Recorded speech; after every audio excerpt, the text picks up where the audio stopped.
Во имя Аллаха Милостивого Милосердного. Любовь ради Аллаха.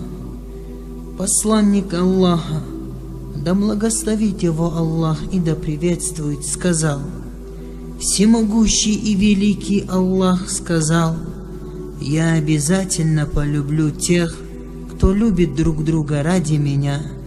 Для любящих друг друга ради величия моего предназначены минбары из света, и позавидуют им пророки и павшие за веру.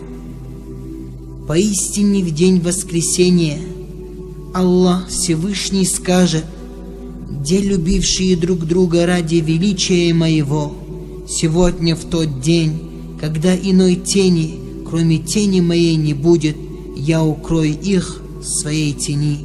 Передал Муслим.